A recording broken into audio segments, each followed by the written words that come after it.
Bonjour et bienvenue dans votre journal quotidien Asie à la Une. Je suis Dorothée Le Renard. Voici tout de suite les titres de ce lundi 12 décembre.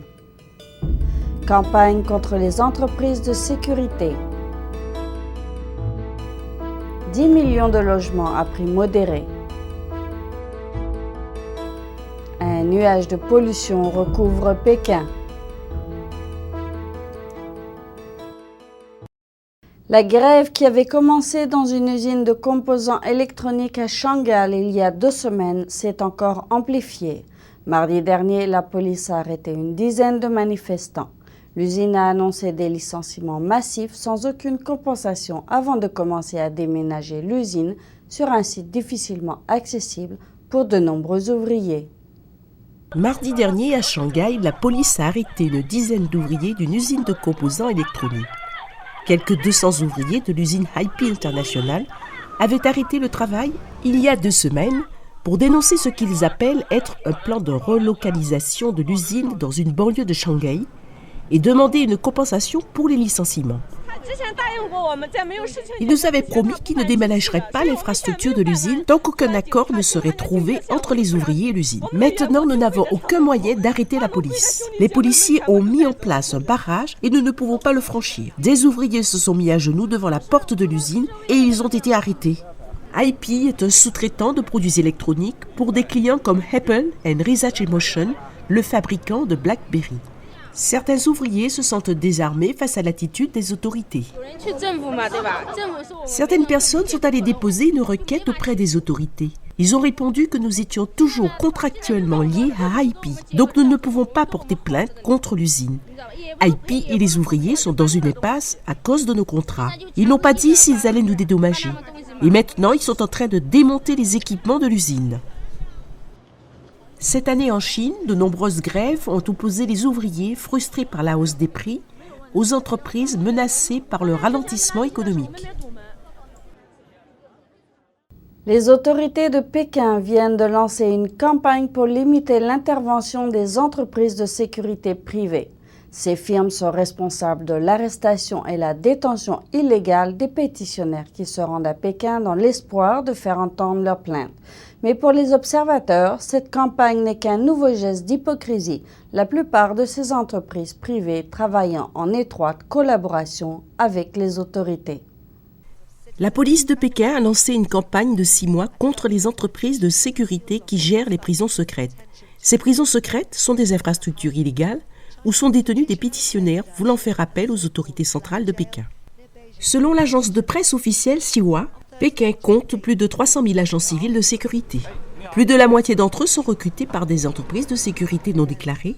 Ils collaborent souvent avec les autorités régionales dans tout le pays pour intercepter les pétitionnaires avant leur arrivée au bureau central des appels, l'autorité centrale chargée de traiter les plaintes. Selon l'agence Xinhua, cette campagne devrait empêcher les arrestations systématiques des pétitionnaires et mettre un terme au fonctionnement des prisons secrètes, tristement célèbres pour les mauvais traitements infligés aux pétitionnaires. L'efficacité de cette campagne reste cependant à prouver. Selon un groupe de pétitionnaires détenus dans une prison secrète, ce seraient les autorités et non les entreprises de sécurité qui les répriment. Nous étions beaucoup dans cette prison secrète de Pékin. Il y a au moins 50 voitures ici. Elles appartiennent toutes au bureau des affaires légales. La police nous a tenus à l'écart de l'un de leurs événements. Selon un pétitionnaire de Fuzhou, cette campagne n'est qu'une mascarade de propagande. Il a déjà dénoncé les pratiques illégales dans les prisons secrètes aux autorités de Pékin, mais ses plaintes ont été ignorées. Ils veulent apaiser l'opinion publique. C'est juste de la propagande. Derrière les prisons secrètes se tiennent des fonctionnaires des divers ministères de l'administration régionale. Ils ont le pouvoir et ne se soucient guère qu'on les dénonce. Le régime chinois considère les millions de pétitionnaires du pays comme une menace pour le maintien de la stabilité sociale. Ils sont souvent arrêtés et renvoyés dans leur ville par les autorités locales. Plus ils en arrêtent, plus ils seront bien considérés par leur juridiction. Les autorités chinoises ont annoncé avoir pris de l'avance sur le calendrier de la construction de 10 millions de logements à prix modéré. Mais pour beaucoup, en regard de la crise économique à laquelle la Chine est confrontée et le manque d'argent dans les administrations, ce projet colossal est tout simplement irréalisable. Selon les médias officiels chinois, les autorités ont 2 mois d'avance sur le début de la construction de 10 millions de logements à prix modéré. Les autorités espèrent compenser le ralentissement du marché immobilier privé par un investissement de 18 milliards d'euros dans des logements subventionnés. Pour certains analystes, ces chiffres semblent peu réalistes. Zhen Xinqiang, le président de la société immobilière Huayuan de Pékin, a comparé la récente croissance des logements au grand bond en avant de la fin des années 1950. À cette époque, le Parti communiste chinois avait encouragé la production massive d'acier. Mais sans planification efficace, l'acier était de très faible qualité. De plus, la main-d'œuvre ayant été massivement transférée de l'agriculture, cela a conduit à la grande famine qui a causé la mort de 30 millions de personnes. Selon certaines sources, plusieurs chantiers utilisent de l'acier de qualité inférieure pour la construction de ces logements afin de réduire les coûts et accélérer la production. Les médias officiels ont démenti ces informations. Kaoan Jushi, un observateur politique et économique, confirme la comparaison possible avec le grand bond en avant. Le régime communiste exige 10 millions de logements à prix modéré. Ça ressemble fort à un grand bond en avant. Même s'ils ne font que 60 à 70 mètres carrés, comme c'était prévu au départ, ça reste quand même un projet colossal. Avec la crise économique à laquelle la Chine est confrontée en ce moment, la situation économique globale et le manque d'argent dans les administrations régionales, il est impossible d'atteindre cet objectif. La définition du lancement d'un projet immobilier par le régime chinois peut aussi être trompeur. Les constructions soi-disant commencées sur certains sites se limitent parfois à la pose d'un simple écriteau. Les projets chinois d'infrastructures sont souvent ternis par des accusations de corruption et de passe-droit. En 2010, des défauts avaient été trouvés dans le ciment d'un complexe de logements subventionnés tout près de Pékin. Les autorités ont alors décidé que les maisons devaient être démolies. En juillet, une toute nouvelle autoroute dans la province de Yunnan s'est effondrée seulement 2 jours après son ouverture. Le projet avait été précipité pour que l'autoroute ouvre le 1er juillet, jour du 90e anniversaire de la fondation du Parti communiste.